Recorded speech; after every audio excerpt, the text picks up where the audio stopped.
Welcome. Thank you so much for coming out tonight. I see a couple of familiar faces. Thank you so much for supporting the Speaker's Corner series. And thanks as well to everybody who is joining us online. So we're once again in the schoolroom. This is the first preschool in Toronto where children from the neighborhood started to take classes in 1848. And it's now, of course, a museum, and it falls under the umbrella of Ontario Heritage Trust. So to kick things off, I'll start with a land acknowledgement. We acknowledge the land we are meeting on is the traditional territory of many nations, including the Mississaugas of the Credit, the Anishinaabe, the Chippewa, the Haudenosaunee, and the Wendat peoples, and is now home to many diverse First Nations, Inuit, and Métis peoples. We also acknowledge that Toronto is covered by Treaty 13 with the Mississaugas of the Credit.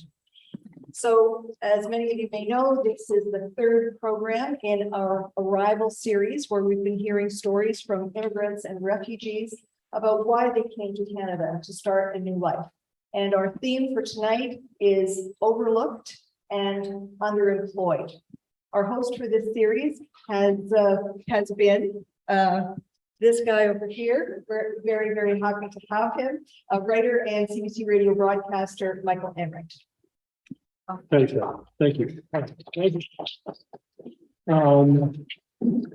Irene said, this is part 3 of a series called Arrival. The first one was entitled They Came as Children. These are very young, obviously, new Canadian immigrants to Canada. Second event was refugees, people who had to get out of their home countries, in fact, in order to stay alive. And tonight, 3 guests who can talk about what it's like coming here, finding work or not finding work, and how they are able to integrate into the larger society. Canada has always been a home for immigrants, a country of immigrants. Unlike other countries, we are not afraid of immigration. In fact, of the 193 countries in the UN, Canada has been called the most welcoming. We take in about 450,000 immigrants every year. Next year, the target is 465,000. And in 2024, the target is 485,000, which is the largest share of immigrants of any country in the G7. Some 23% of our population is made up of immigrants. And if present trends continue, and they probably will, immigrants could represent 34% of the Canadian population by 2041, 34%. However, there are contradictions and complexities in our perception of immigrants, who they are, what they do, and how they do it. For example, there's a dire labor shortage right now in this country in skilled trades, plumbers, mechanics, whatever. Now, we entice these foreign workers to come to this country, and then we put up barriers to when they try to get a job. So there's a push and pull contradiction there. We've all heard stories about engineers working on factory lines, and dentists working as security guards, and architects delivering restaurant food. And that raises a whole host of questions about our so-called employment standards and what that means to newcomers. So we're going to be 3 immigrants tonight who came to Canada to look for a better life. And we want to talk about the many challenges they face as they try to better themselves and contribute to the betterment of their new country.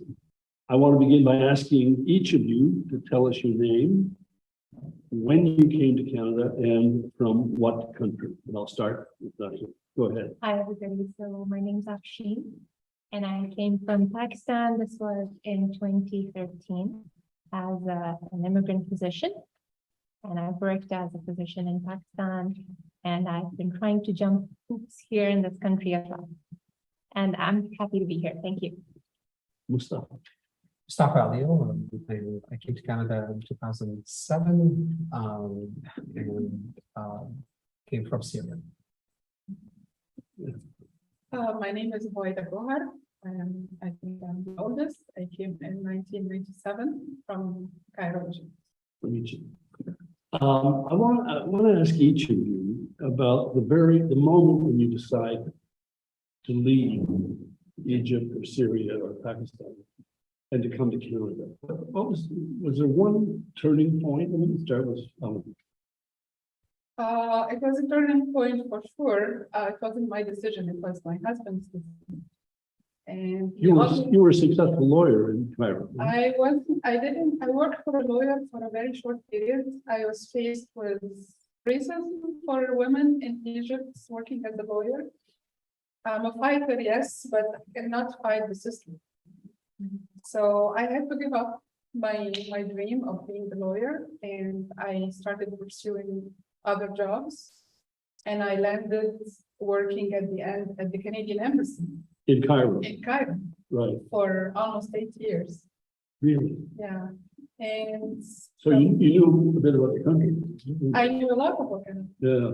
And to my surprise, when I came here trying to find a job, I was facing you have to have a Canadian experience.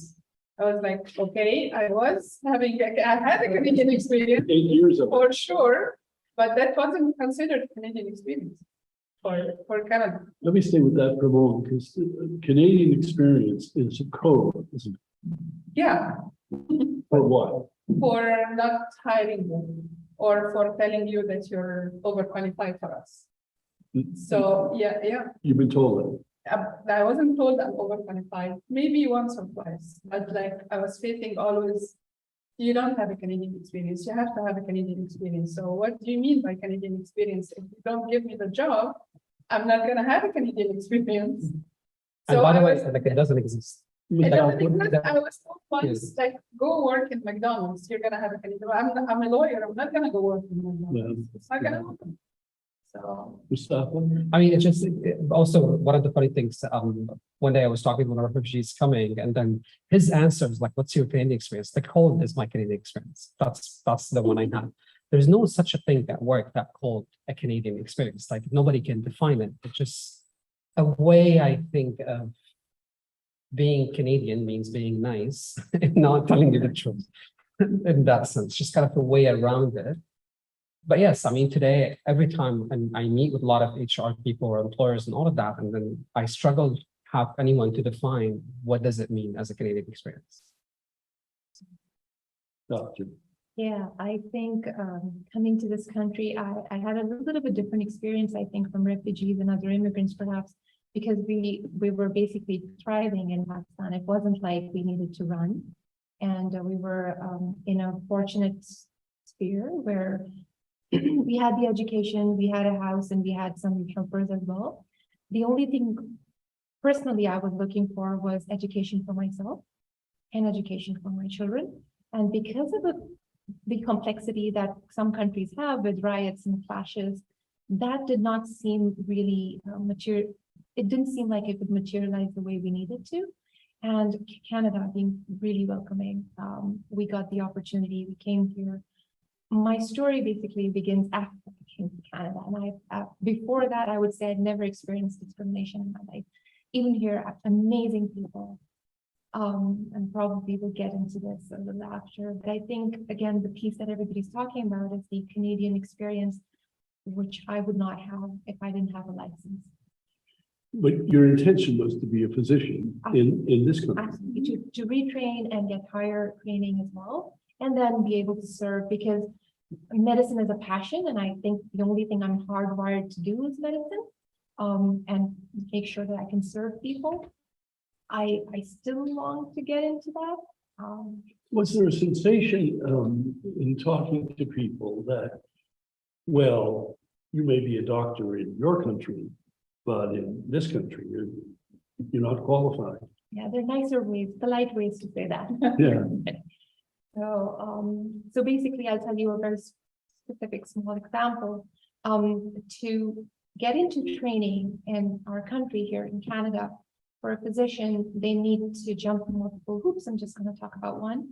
And that is you need to either shadow or observe a physician or work with them just to get the idea of practical implication of things.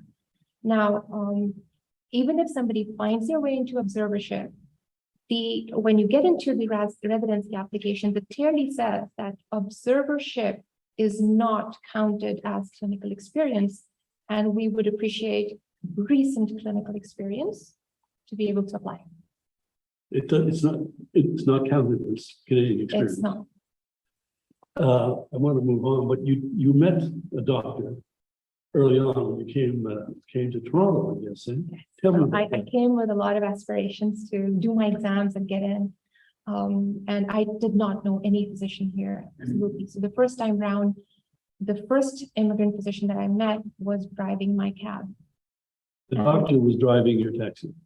And I don't know, we just got into this conversation being immigrants. And he mentioned to me that, yeah, I did my exams, but you know, you got to feed your kids. And I cannot forget that day when I cried and I thought, okay, wow, that's gonna be hard.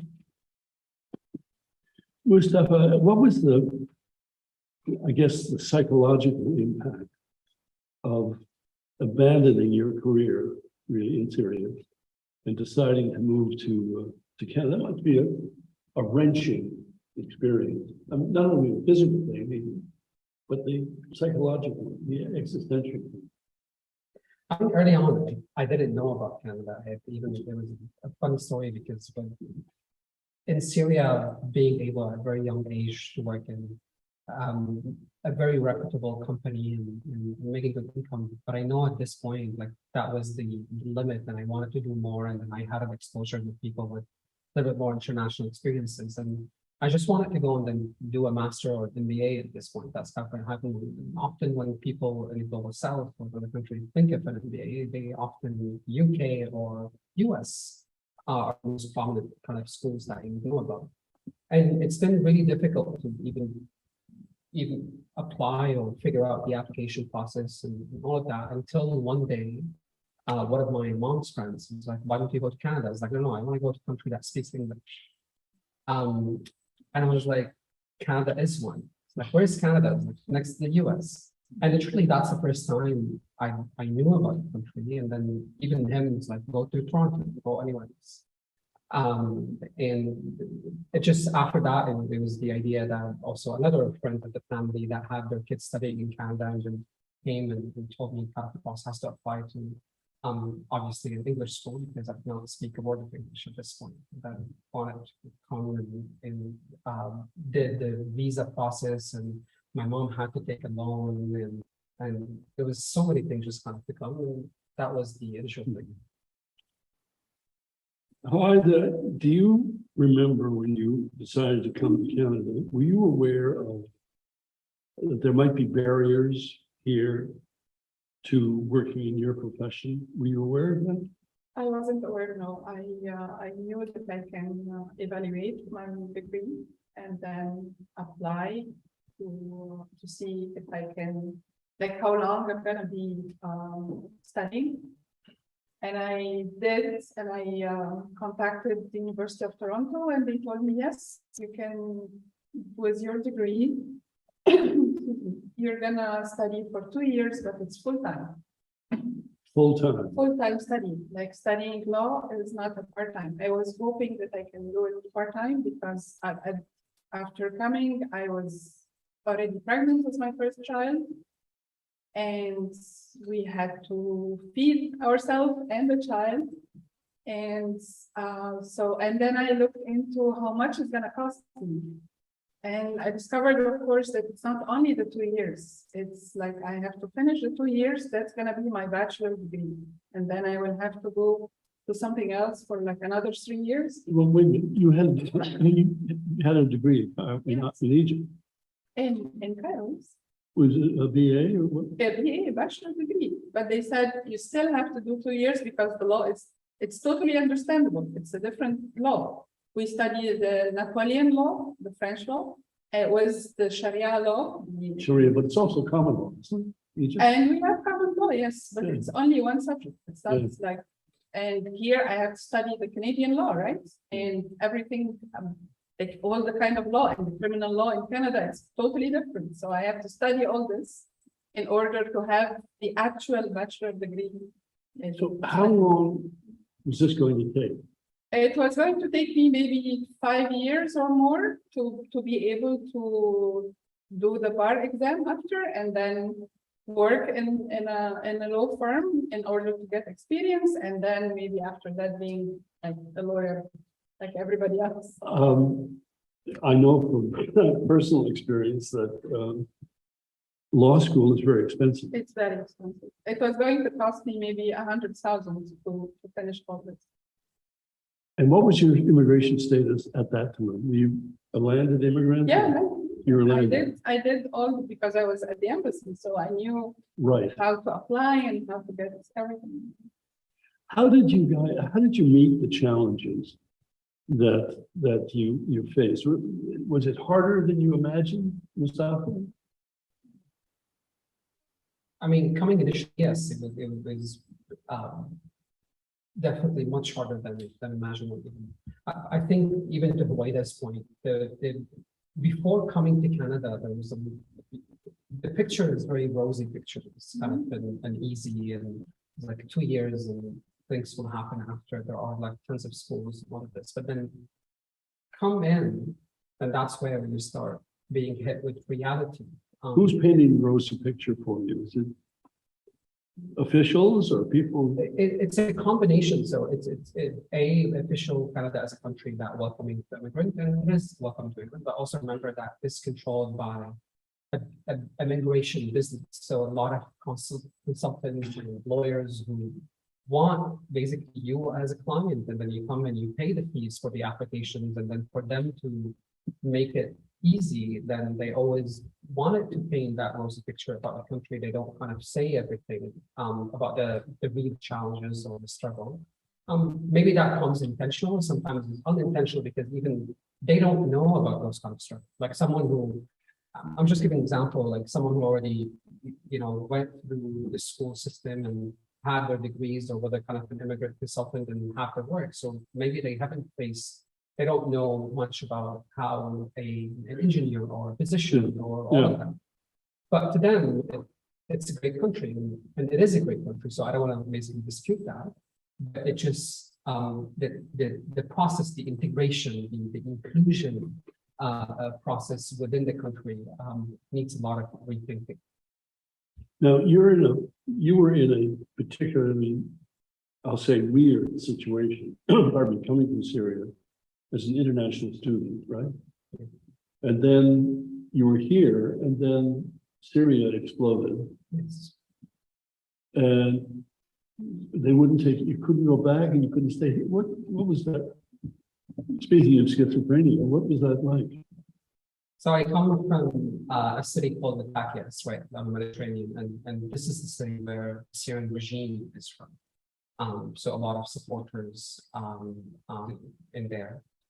And all what it took, definitely when the revolution started in Syria. I mean, we're talking about a country that being controlled by the same family for the last 50 years, the father and the son. And then when the revolution started, obviously my family were on the people's side, the revolution side.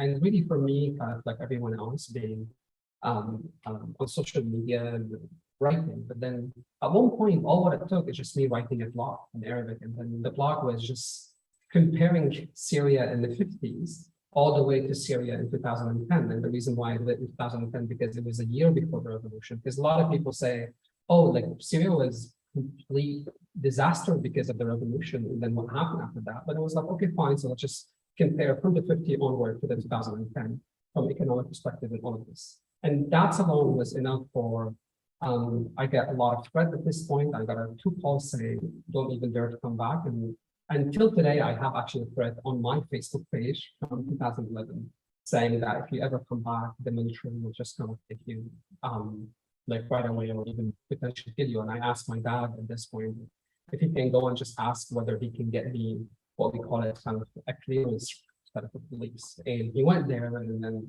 they told him, oh, we have a name, which is the same as my name. They didn't have like usually the description or the father and the mother name, and basically you're accused of a murder and then heading a gang.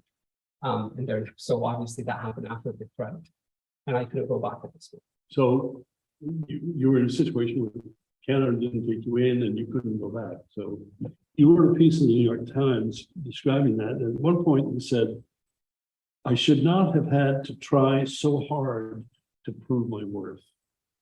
Tell me about how hard was that? You have to keep proving. It is, and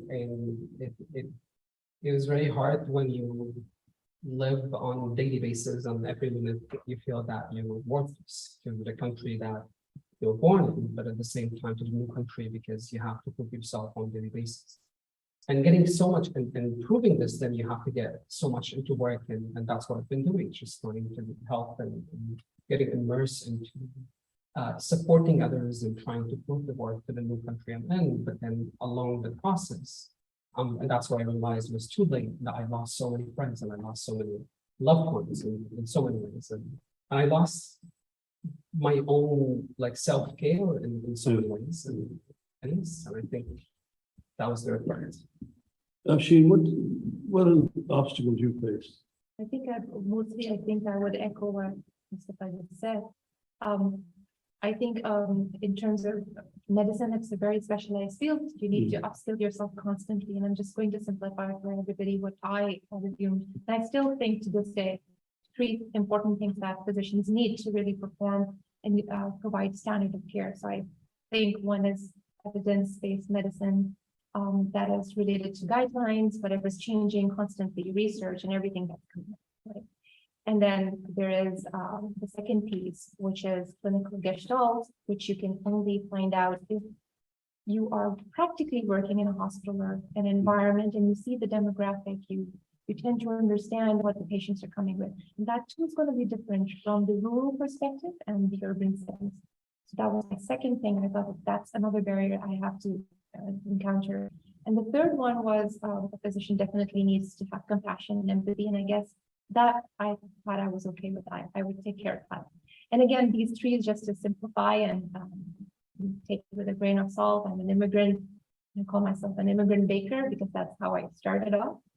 I came in and I thought, okay, to fend for myself and having 3 kids in tow and having to understand doing all these exams, which cost from about 3,000 Canadian dollars. And with the entire process, that can cost up to 30,000 Canadian dollars. And I had 0 money. How much did you make as a cake decorator? Oh, so that would be very hard. So working an entire night and custom designed cake, I would earn something like $175. And then in the daytime, I would either work a research job or study for an exam. And there was a bunch of stuff I needed to do simultaneously because of the fact that every single month and every single year, I was losing that currency of practice, and which the Canadian they would require from me. All right, let me put an argument to you and then get your reaction to this. Pardon me. We are doctor obsessed in this country, especially at this time of year. And we want our doctors to be the best that they can be. So there are standards for doctors from other countries coming here. Some argue the standards are artificially high or too high. But I think everyone would agree that we would have to have some training standards for potential doctors. Do you think we should lower the standards or get rid of them or what? 100% there should be standards because we're taking care of patients, and I highly agree there should be standards, but they should be somewhere humanly possible, right? That's why I simplified this being a doctor into 3 things. So the textbook part, it's similar. So maybe law is different, like I mentioned, law is different from country to country. The human body is not very different from country to country. So it's pretty much okay if I had guidelines and if I had the textbook and literature, everything's online now. So that part, people get that through the exams, they can get that done. Now, the second part, which is clinical gestalt, it's going to be a little bit different from the demographic I saw in Pakistan, and that's going to be different in an urban setting. For that, really the standards should, at least there should be some kind of involvement and inclusivity where you can allow immigrant physicians to come in and shadow and understand from the practice so that they can provide the care. I do not know what your electronic medical record system does unless I'm allowed to look at it. And of course, with the care and with the privacy and all the controls. And all the medical students here are allowed to do that.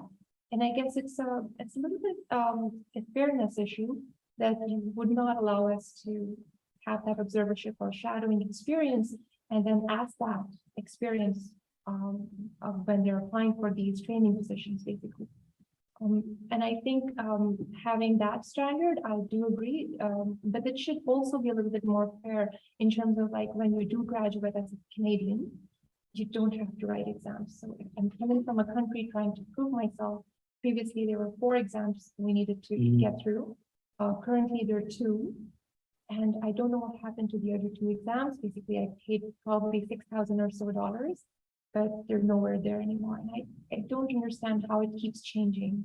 So the standards keep changing, and I'm not aware of what's going to happen next. And by the way, we're not inventing something new. Like, I mean, if you look at other countries, Germany or even European nations, doctors get requalified within less than 2 years. Actually, there was a study in Germany that the cost of requalifying a doctor as an immigrant or refugee, it's 10% of the cost of creating a doctor from scratch, which is kind of to their own, Sure. from a complete economic perspective. So it's not it's not kind of a requesting that you're doing something completely out of the norm or like a new. There are systems in place in Germany and Switzerland and the US and But it takes longer here though, does it not? it takes To requalify, or whatever the phrase is. It's retraining, right? So it's retraining. So we want physicians like me, we want to get through the training, but training is not necessarily a job. I'm not trying to induct myself into a job. It's a training position that I have the knowledge. Now I will work with a supervisor so that I get that clinical gestalt while during that process in 2 years to 5 years. And once I'm done, I'm able to serve the population. But help me with this. There are thousands, maybe even tens of thousands of Canadians who do not have a family doctor. So to me, the irresistible inference is to get as many goddamn doctors in the country as possible. What? There is a disconnect, and I think everybody agrees right now healthcare is in a crisis, and it's not owing just to COVID. I'm sure everybody knows. So 2021 was the year when the booming population hit 75 mostly. So we do have that crisis going on. And plus the COVID itself, there's a backlog. There's a lot of people who really want primary care physicians. They want specialists. And currently we have we don't even have data actually how many immigrant physicians are here. Yeah. They're actually qualified just last year. The ones who applied for residency positions, there were 2,000, and I think around 300 or so got a position somewhere, and the rest weren't. By the way, there were unfilled positions. I think 150 or maybe 200 positions went unfilled because those spots were not available to immigrants. Those were Canadian spots, and people did not fill that up for some reason. Maybe they did not want to get into family practice, I guess. So correct me if I'm wrong, if I don't understand this, but because I knew this from someone that I helped immigrating as a doctor, and he came here. He had maybe 20 years of experience. He did go through all the training and everything, and then once he applied for the syndicate, he was rejected, and he was Canadian. So you mean, Yeah, he finished everything. He was ready. And then in Ontario, and he had to travel to New Brunswick to be able to work as a doctor for certain amount of years, and then come back and try again in Ontario. So does the syndicate, like the control? Yeah. Actually, there's not one body that controls that. Do they want to keep the number of doctors in Ontario at a certain level to keep the cap of how much they're making? They don't want to lower it? I knew exactly what works there. There's just not one body. There is the ministry, there's the college, Then there is the CMA, the OMA. I wish there was something for immigrants, but there's none. So we really don't get to have a say, or we don't even hear from what's happening above in the policy making. So what we only understand is from our own experiences. And so for me, I went through all these exams and I got into, so I never did research in Pakistan before. So I went into learning research and mind you, for all of us, just to understand the immigrant experience, we already come from a growth mindset because we're starting from scratch. We're not really looking at somebody helping us do it. We're willing to do it. So I got all these, and the first time around I applied for the very same reason, because I didn't have currency of practice, I did not match. The second time round, it was very difficult for me. I went back to Pakistan and I spent a couple of months. I did not have any place to live there. It was hard leaving my kids here because I couldn't just, they're doing their schooling here, right? So I went back. It was very difficult. I cannot tell you how arduous that was. There were times when I didn't know, am I going to feed myself or not? But I finished that just so I could barely make it to the application process. I came in and I was already working 2.5 years in a certain place in the hospital in research. So pretty much contributing, and I felt very good that I was able to do a lot. I was also, I had the privilege to work with the homeless population here in Toronto with the Peach, if you're aware of the homeless. And I worked with these people who were and terminally ill as well. So I had a couple of things under my belt, and I thought that was enough, I guess. I did get a lot of interviews, and this time around I did much. I got into my training, but then there's another story. I can tell you personally, I spend a lot of time in the summers in Newfoundland, and in one peninsula, there was a doctor from Pakistan who'd been there for 30 years, and he left last year, and the whole community is devastated. They don't know what they're going to do because it's remote. It's in Newfoundland, it's not in St. John's, and people don't know what they're going to do for doctors now. But you raised an interesting point when you asked about a cap of these various self-governing organizations, CMA, physicians, surgeons. When you become a lawyer, you have to join the Law Society of Upper Canada. It's gonna be the same because I was going to ask you.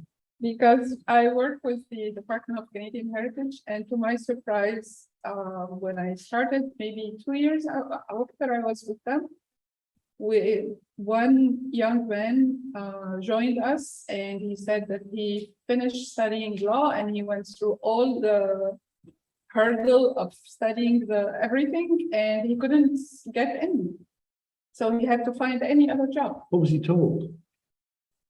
He couldn't register to be a lawyer at this point. And you have to, you can't be a lawyer No. unless you're a member of the Yes. Law Society of Upper Canada.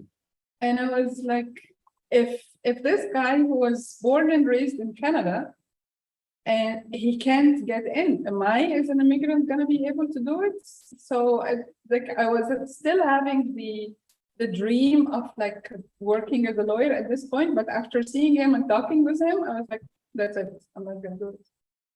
There is no point of fighting. What options do you have? I mean, you can be a paralegal, I suppose, or I can be a paralegal, but it's not the same. No. No, it's not the same. I'll bet you that the Law Society of Upper Canada would take your money. Yeah. If you to become a member. Really? Yeah, I think they'll probably take your note. Yeah. I'll throw this to all of you. The hardest thing, whether it's applying for a job or re-credentializing, if that's a phrase, what is the hardest thing in terms of living as you coming to Canada? I'll start with Mustafa, and then is it money? Is it prestige? What is it? I don't think it's more of the money of prestige. I think getting to a point where you are you have just enough to go by, and especially in cities like Toronto and Vancouver we call it now the MTV, Montreal, Toronto, Vancouver. It was hard to have like anyone else a regular job that would be enough for rent and a little bit of maybe saving or going on. I think that was just kind of the hardest thing. It's just getting to a point where you're not constantly again trying to prove your worth. You're not constantly trying to do a lot of work and apply for jobs and deal with so many things. You didn't come with a lot of money, I take it. None of you did. Oh, no, yeah, I mean, my mom had to take a loan and pay back because also when I came here and going into in English school, my dad and my mom, they come from a middle class family, and my dad told me this once, like, listen, I can sustain you. I mean, we can pay for your school for about 6 months, but I can sustain you only for a couple of months in terms of food and all of that. After that, if you don't get it, you're coming back. Afshin, do you panic at some point when the economic reality hits you in the face? You've got children. You're not being paid as a doctor. Oh, so I'm not being paid at all. So the thing is, I shouldn't say panic. It's a big struggle. Like I mentioned, I think we were thriving where we were before. Right now, we're in that triangle where there's food, shelter, debt, and then making sure we're respectfully living. I think for many people, when they come here, they can't even come out of that triangle. And it takes enormous amount of effort just to navigate what the system is like when you want to induct yourself in. And what we do currently, and I know Mustafa does something similar. I started off when I didn't know anybody. I started off a small WhatsApp group that started with 2 positions. And now I have like 15 groups with over 250 positions each. And we kind of peer mentor each other. In the last 1.5 years, we have created a community where we try to help each other. At least we can listen to each other and be a shoulder. Is this APSO or whatever? So no, that was my own initiative, the one that I'm mentioning. Yeah. APSO is the organization that's the Association of International Physicians and Surgeons of Ontario. It's an NGO. And what we do there is we help all these physicians who come in, we help them, so we educate them, we have lectures, we help them navigate the system. And now just recently there is ITPAC, and I would recommend people it would be great if you go there. So it's itpac.ca, it's ITPAC. It's the coalition where all these small organizations have come together, and they're basically really, it's run by Wes too, and they're really helping us navigate through the entire process too. And I guess you'll find a lot of material like statistics there on their media forum too. How hard is it to live? I mean, you're not making a lot of money, obviously. No, I'm a government employee, so I'm not making tons of money. Right. What's the hardest thing? The hardest thing is like living month by month, paycheck by paycheck. I have to support my kids. How many do you have? Two. What ages? 24 and 19. 24, she finished architecture. She still has to finish her master's to do to become like a real architect. But I told her, and I told my son, that like my share is going to be only for you to finish university, and then if you want to do something else after that, you're on your own. You can't afford it. At least I have a shelter for them. My daughter moved out because she found a job in Toronto as a designer, and she's gonna do her master's maybe next year or something. She's gonna start. But I'm curious to know. Even most we can jump in, but do you ever reach a point where you say, "Oh, the hell with it. I'm going back to Cairo," or it's very hard to go back to Egypt now. It's becoming more expensive than here. Egypt now is more expensive than Canada for me. Yeah. And after almost 25 years, 26 years, it's not the Egypt that I love. It's totally different. But what about the So- frustration, though? How do you navigate the frustration? I think for me, it's not a question of uprooting my kids again. For myself, once they're settled, I think I'm happy. And if any country wants me, I'm happy to serve. I'm just living for passion. So it's out there. I think, and I hopefully someday I join the NSF and help throughout the world. But I think it's the only frustrating part is we wanted to make sure each one of us was able to serve. I'm sure Roberta's feels the same way. We would, and we're doing it in our own different Yeah. ways, like helping people. But there is a broader goal here too, and I think people need that too. I just don't understand why there is a disconnect when the Canadian public wants physicians. They'll probably want lawyers as well. I don't understand why it's so disjointed. There is, I mean, there is a percentage, by the way, I'm not 100% sure because often I want to verify my sources. But there is, I think about 20% of immigrants coming to Canada go back in the first 2 years. When they come and get hit with reality. And this is something that I don't think a lot of people realize or know about, that people come and leave within 2 years. For me, it's always, I mean, obviously in 2012 in particular, the idea of going back was there. And I'm not saying it was the best idea, but it was okay for me to go back. But obviously, at that point, I was on the wanted list, so there's no going back now. I have to worry about bringing my family in. It's just the other way around. But yes, I think, and this is maybe what Canada can do better at, also for the sake of our own people and population. Also, there was actually a study that back in the 80s, for every retiree, there was 4 full-time working people. Now we're going towards in about like 10 years from now, that for every retiree, there are only 2 full-time people. So even it's going to be hard for Canada to sustain Asian population. So even with that big number of immigrants, but there are some also reports that Canada still needs to do a lot of work on the integration economically of immigrants and refugees, which is, we're talking about kind of the underemployed. Part of it, I was basically telling Feline that there was a report that came out of CIBC a few years ago, that Canada or Canadians are losing about $40 to $60 billion every single year because of the underemployment. So underemployment. So people who are physicians or engineers or like that.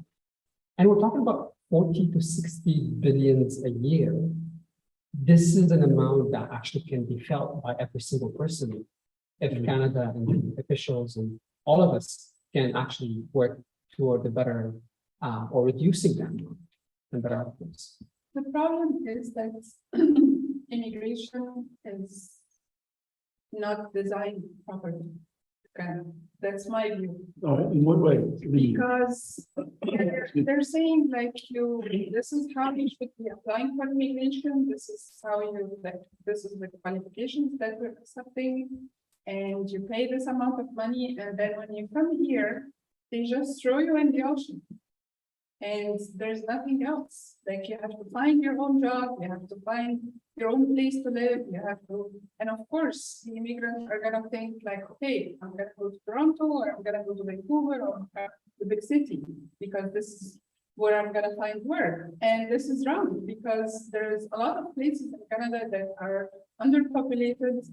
There's a lot of rural areas that don't have a single doctor, that people have to travel miles, like a long place to find a doctor. So what should be done from my point of view is what was happening before, because at the embassy when I started working there was an Indian doctor who said that he immigrated to Canada this way. He applied, they said, we need a doctor in this location. You're gonna have a job immediately when you arrive, and this is where you're gonna live. This or this and this, they give him option where he wants to live. You can put your kids in the school, and this is what he did. So he went knowing that he's gonna be working, and he's serving a rural area that didn't have a doctor, and he stayed there for a long time. And then after a while, he started like sending him on missions, because he was part of the immigration process, is doing medical checkup. Yeah. And he was at the embassy, the doctor assigned to do the medical checkup for the immigrants. That was his job at this point. But what about the doctors? Pardon me, what about the doctors who don't want to go to rural areas, that they want to go to Montreal or Vancouver? They don't want to be in That's small towns with polar They, bears. they have to come, if you want to come and practice your profession. And we need doctors in New Brunswick, we need doctors in. Everywhere, everywhere. Anywhere. Yeah. So you have to commit for at least 5 years in this place, and then you can move. If you want to move, if you don't like. That's the return of service that probably you're talking about. So what is in place currently is if you do get trained in Canada, in most of the provinces, say, for example, somebody does a 2-year to 5-year residency and now they're a practicing physician, they have to serve in an underserved area, which is probably a rural, remote place for at least 5 years. And then they can relocate if they wish. Most people actually settle down in that same location because they find it comfortable, they have a following, and they grow their families there. I have personally seen, because I see so many physicians coming in, they're pretty much okay to move anywhere because of the passion. They're pretty much okay to raise their families just so they get that chance to grow. And there isn't much resistance towards that. But there is one aspect of it that people who did graduate in Canada, they don't necessarily have to do the rural. Yeah. And some ways that's fine because we do get the opportunity to practice. We do get to fine tune things and understand the guidelines. That's pretty much okay. But then there isn't enough quota. There's not enough spots for immigrant physicians to even get there. And I find that as a difficult aspect. I do think one piece of it is, like you mentioned earlier, there's a thought process that thinks that they're probably not our standard somehow. And I feel going through all those difficult exams and all that process, I think it's pretty much testing everything for a physician. You test English, you test their psychological strength, you test if they can burn out, their compassion, you're testing everything. And I'm surprised none of these exams are taken by the Canadians here. Is there an immigration policy in this country? Do we have coherent plan to address the problems that the three of you raised, scarcity of physicians, economically, all of that? I sometimes get the feeling that no one's in charge. Yeah, that I get the feeling too. I've been getting that feeling for the past 8 years, because I'll tell you one small example. So when I was working, so I got the opportunity to work in the urban setting as a physician here in Canada. And then a couple of things you must have noticed, I check all the boxes. So brown, female, immigrant, hijabi, and so there's sexism, racism, ageism. I don't know if there's something called momism. So I'm a mom. Usually physicians, they come in to practice.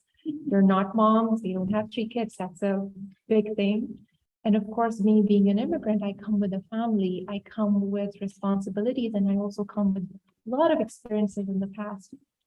What I find is there needs to be a little bit more inclusiveness. There needs to be more attention to diversity, and diversity does not mean you as an XYZ within 5 years should convert completely into a Canadian graduate. Diversity would mean I expect that you're different and I accept you're different. Mm-hmm. And I think you bring a lot of value. And this is just, keep in mind also one of the main gap in this process of having a better inclusive integration or inclusion is also the system, the political system that Canada is in, which is the federal and the provinces. Yeah.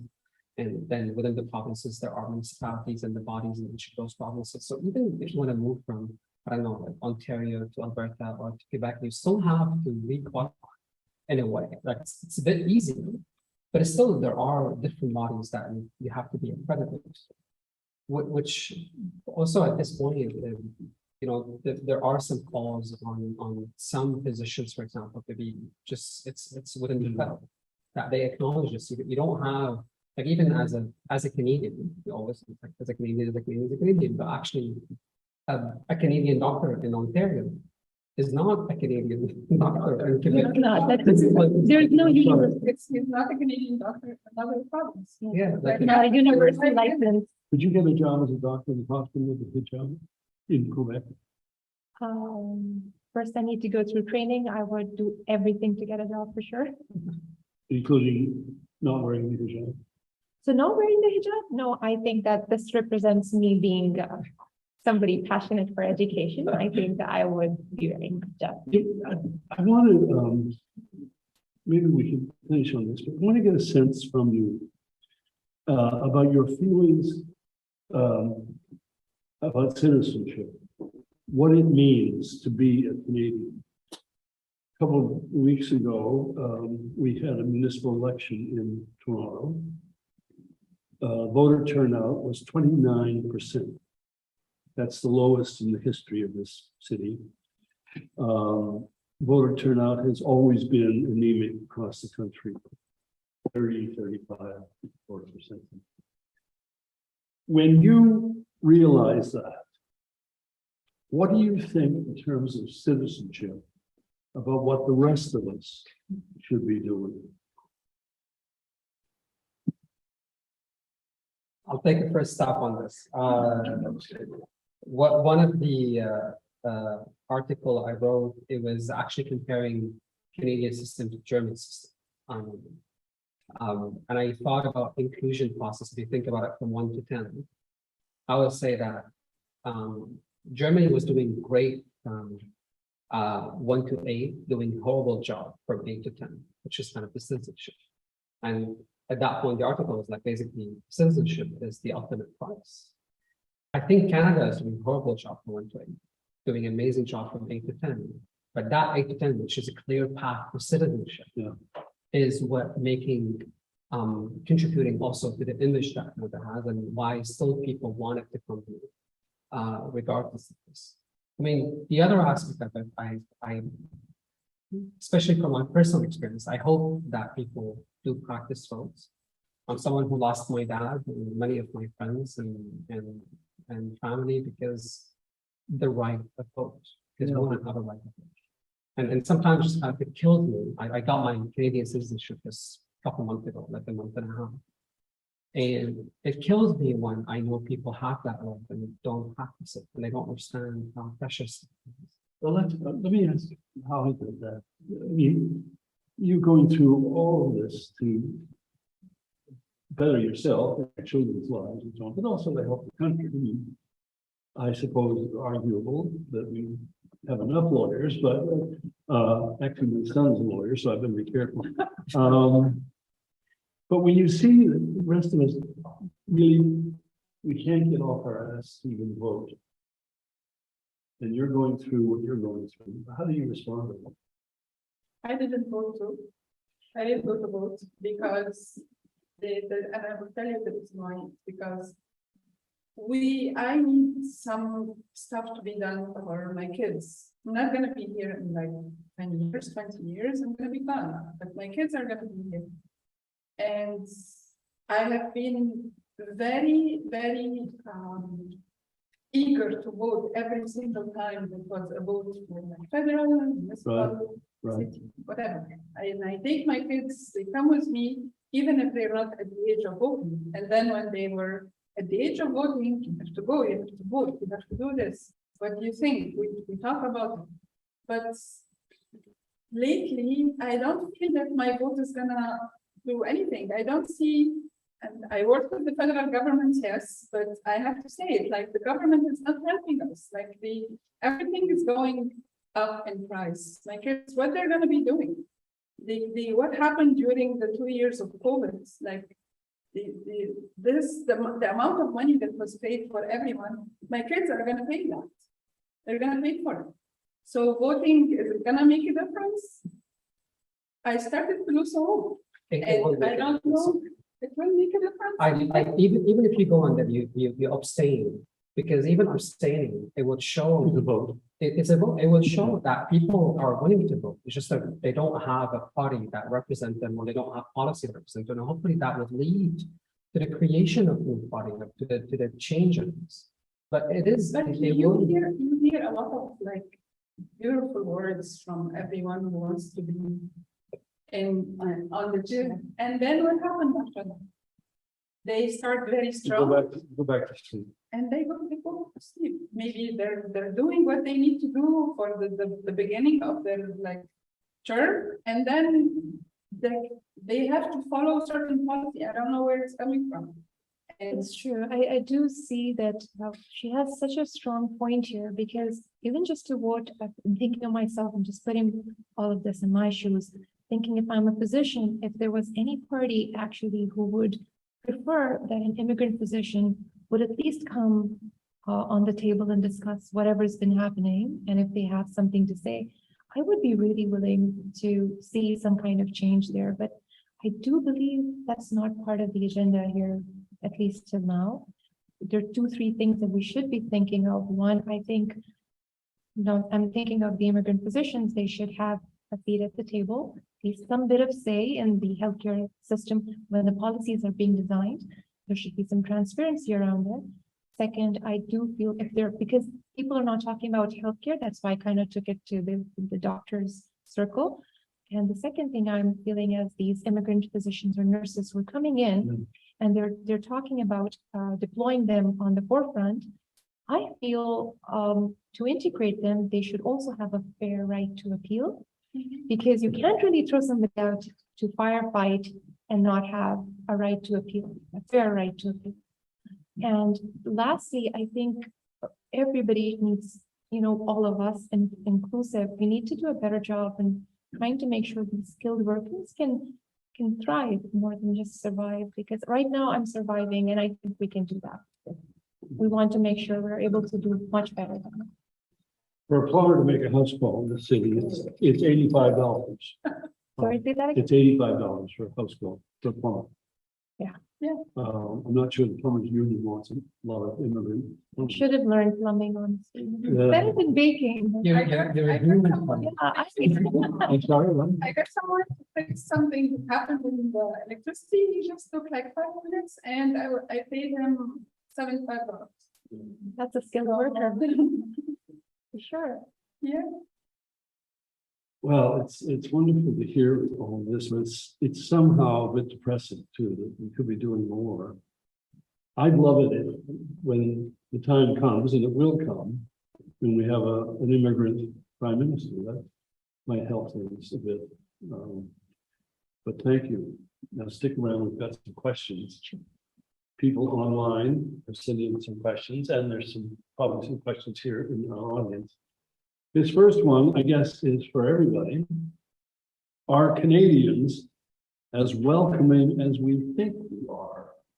Or is that a myth? What are the limits to our welcome? Is it a myth? No. They're beautiful people. I think honestly, now I'm a Canadian, I have my citizenship and I feel blessed that I'm here. I've found the most incredible people around in my neighborhood, even some of my preceptors, people who have supported me through this journey. But then there are some subconscious biases as well. So that doesn't count as not being welcome, but I think we need to address these biases. I mean, depends. Are we talking about Canada as a whole? Or are we talking about the population where 40% of the population live in Toronto? I think the first thing comes to mind. There was a report came out of McGill and UFT called "Are We Good or Are We Lucky?" Good or lucky? Yes. So it's just basically about Canadian attitudes toward immigrants and refugees. And one of the things in the report was interesting that Canada is not far away from many other European nations in terms of the attitude toward immigrants and refugees. But one of the cool things about in that report, also it shows the welcoming spirits of many Canadians, especially toward kind of refugees. I think it was 1 out of 8 Canadians was either knew about like someone who privately sponsored refugees or kind of were part of kind of the sponsorship. But at the same time, we need to understand that Toronto and Toronto in particular, I would say, is like it's not the example of Canada. This is not what Canada looks like. I mean, we go out a little bit in different cities and different parts of Canada. I think yes, we need to do a lot more work in terms of, I wouldn't say that could be welcoming, we're always welcoming, but just kind of to do it about education and kind of more of myth debunking about the fact that are immigrants and refugees economic burden or they contributor, then how would that happen? And trying to have the conversation a little bit out of the conscious of emotions and bring a little bit more of an economical perspective and reasoning into it. This is another question. I'll start with how I did it, then you can all jump in. If you had known that you couldn't follow your profession / passion here in Canada, would you have come? Or would you have gone, would you have gone elsewhere? I was forced to come actually, so I would come. Oh, okay. But if it was my decision, No. Yeah, no, I for wouldn't me come to too. Canada. Say again? I wouldn't come to Canada. You wouldn't. No. If it was a decision, my decision, and I had like a crystal ball to see the future, because I struggled for 5 years until I joined the federal government. I really struggled for 5 years, doing very, very odd jobs, just to be able to put food on. So, and coming from, like, I had a very good job, I had a car, like a very good car back home. I knew almost everybody. I was, it's like, for me, whoever immigrate or like come here as a refugee is a very brave person. Brave person. To leave 100%. everything behind and come here. 100% I agree. Because we had a driver, we had a cook, we had somebody to take care of the kids. They went to the best school in the country. I went to the best university. I honestly, if I knew that I would not be able to serve in medicine, it would have been a complete no, never. Mustafa? It's an emotional question because now I'm emotionally connected to Canada as a country. And I don't know if I can answer this. One of the lines in the New York Times article actually that was taken out because they felt it was very cheesy, especially to me coming from Syria. For me, I was like, often true love comes once in life, and if it comes a second time, you become very protective. For me, my true love I lost, which is Syria. And Canada was the second one, which is I was lucky to get this. So now I'm more protective toward this, even kind of subconsciously. Sometimes I feel like I defend if anyone talks about Canada. I mean, I criticize all of that, but then if someone talks about it like in different ways, like I always jump to defend. It's like, no. Had I known this, also kind of to play a part like where we are at today, in that sense, and to play a good part in terms of, you know, what kind of life that we had back home. So maybe with the way that in Afshin, it's just kind of that it wasn't life back home in that sense, and maybe that's what can drive the decision. But is that the case for most of the people who are in the global south? I don't think so. I think despite the struggle, I would have been. Another question from someone listening and watching online. What are the cultural differences in writing a resume or going through an interview in your home country versus Canada? In the way that you present yourself in the world of work. It's so different, completely different. So I mentor people on the interview process here, and I kind of figured after a long, it's a big thing. But I do think it's not only Canada, it's the North American system too. So there is a Yeah, it's North America. North America has a very unique system of like how to write your resume, how to conduct the interview, what questions can you ask at the end of the interview, how you answer the interviews. Like there are people who get paid to teach you how to do that here in Canada because it's totally different than our country. I mean, there's no privacy back home. You know what? No privacy. So basically, when you put resume, you have to put your picture. If you're married or not, your age, that's right. your sex and like everything. Just literally kind of someone coming, bringing into everything. Which I think it's a good thing here in Canada that you don't put all of that just based on this. The other thing in the interview, one of the most common things also, it's just kind of the cultural perspective, and this is one of the barriers that many employers don't kind of realize. here in North America, in particular, in fact, in the West in general, but here more than others, it's a culture of the I. It's not a culture of the we. And that means like every time, like one of the things, just to give you an example, one of the most common feedback we get from employers that when they interview refugees, like one of the questions, like, why are you the best person for the job, right? And a lot of people actually, they answer will be, I'm not the best person for the job, everyone is good. Because that comes from a humbleness in a way. Amazing point. Like in a way, but then it's always about the I, and this is a way that we're trying to tell other people. Despite the fact that I always thought it's like all about the we and then collaborative society and all of that. Gets the job. It's all about the I that you need to talk about like what you did, but all of that. So, It's yeah, absolutely. I agree 100%. It kind of resonated so much. And I feel like we come from a culture, like I'm not talking about, I can speak for myself, come from a culture where humility is a big thing. And not just the part that I say, how we did this. And I don't think I'm the best, but I'm definitely going to give my best, that kind of notion. And I think in the interview, that doesn't really, you can't rock the boat with that. So you want to be very confident. That's what's labeled as confident. And if you show a little bit more humility, sometimes it may, so people would come to think maybe you're less confident, maybe underconfident, maybe you're not aware that you needed to do this. It's a little bit of a difference in culture. It's because, well, correct me if I'm wrong here, I might be. North American culture is based on individualism. European culture, as far as I can read it, is more communitarian. It's more collective. Is that right? No, it's because we back home, we always talk like in a humble way. Like when someone says like, you're perfect. Oh no, thank you. I'm not like, you're perfect. So this is how we were raised. Yeah. But I know the I because I used to work at the Canadian embassy. But when I was talking this way in interviews here, I was always told you're overqualified because I have a lot of confidence in myself. I was talking, I know this, I know that, and I can do this. I don't know it. I know how to know it, know where to find it. And I was like, oh no, you're overqualified for this. So I had to learn from like other people, like how can I get a job? Tell me how to go through an interview. All right, let me stop you. I don't understand how in one venue you're overqualified.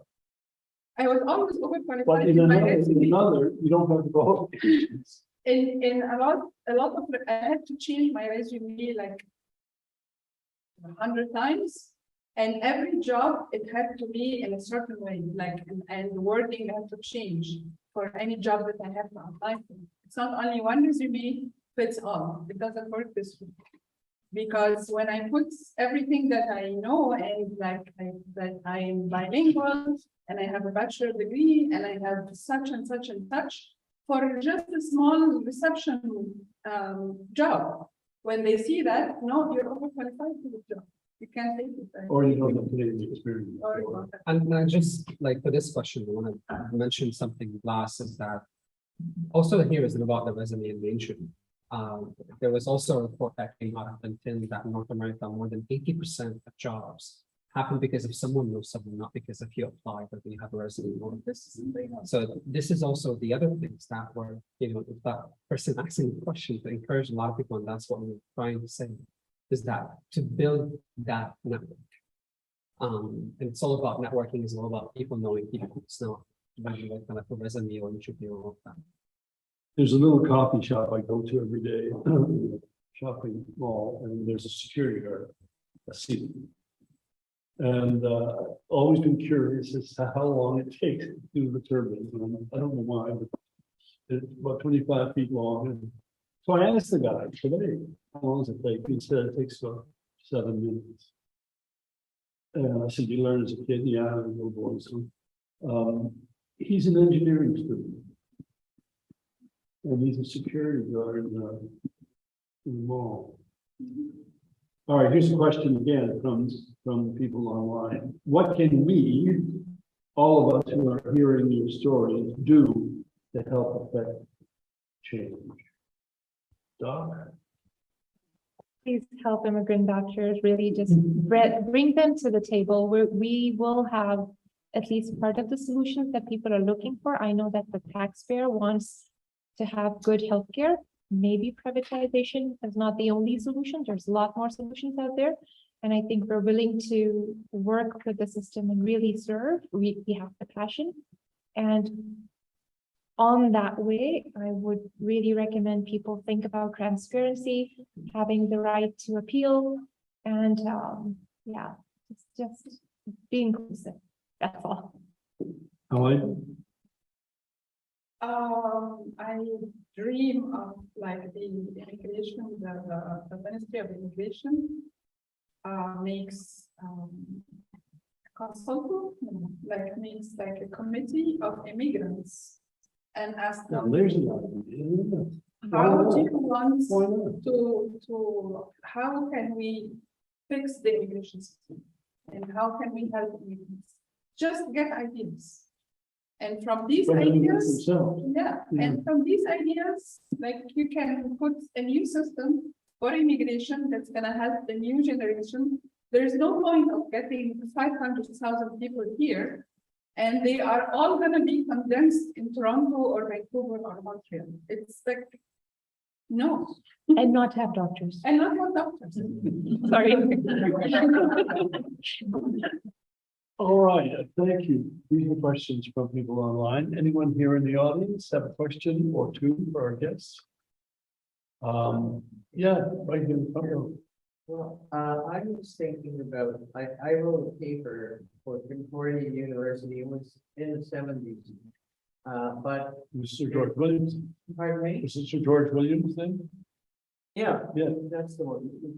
Yeah, Sir George Williams. Yes. Okay, but it was called The Wheat from the Chaff. Because I was talking about immigration in the early 20th century. And that was what they said. Not we wish everybody will come and build up Canada, but we have to figure a way to collect the wheat from the chaff. And they announced it, and they didn't say we have to be polite. And I wrote this quite a while ago, but then in the 90s, I did some more work with people who were immigrating to Canada. And listening to some of the issues that you people face, we know there are large numbers of people coming into Canada. Some of them pay a lot of money to get from Mexico to the US, and then they take the bus up to Buffalo and try and come into Canada. I don't think we've ever been particularly welcoming, even though we say we have large numbers of new citizens, new immigrants, and we really want them. But it's not for any particular individual, and I've talked to a lot of them or written about them. Very few of them saying, oh, I was really wanted and it was no problem. Canada loves me. You're familiar with that story. I don't know. I've heard things that sounded a bit like agreement, but. I mean, there is, yes, sometimes, I mean, there's also the other aspect of it, which is, it is unfortunate, but I think we don't have to hide behind our fingers that sometimes also a discrimination or that protectiveness also comes from people who came as newcomers themselves and as immigrants and refugees themselves in a way. And there's a saying in German that the last one on the bus closes the door. In a way, and then I you know, you see this and it's hard, but it is something that we have to admit and we have to work on. And more so, kind of it gets more complicated and deeper, more so also with refugees, because a lot of immigrants would see refugees as line skippers or like kind of, even though like every time I tell someone that they think about, like, do you know that it takes an average about over 22 years for a refugee to come to country like Canada. But it's still, I don't know what's the solution, but it's something that we have to acknowledge. I mean, you look today at the new prime minister in UK, right? Just, you know, yes, he's someone who comes from an immigrant background, but is he pro-immigrant? No. Look at he's a multi-millionaire. Yeah, and then you look even previous at the minister of immigration, when she was like, she said that I have a dream to see a title on a newspaper that refugees are being put in plane and going back home. And she's someone who is Yeah. technically had a forced displacement experience. But yeah, and which is now getting more complicated to tackle with those issues. I love the suggestion that you made of having this committee made up entirely of them. I was dreaming of this like forever, because I think immigrants themselves are gonna be able to come up with the best way to help immigrants. Because they So were why so not, everything. why not ask them? Mhm. Why not ask them? You know, Why not ask? ask them what their ideas are. Yeah, same, they need a seat on the table, just where the policies are being made so that they get to say what's really required, and that helps everybody. Well, thank you again. Thank you for being with us, our guests.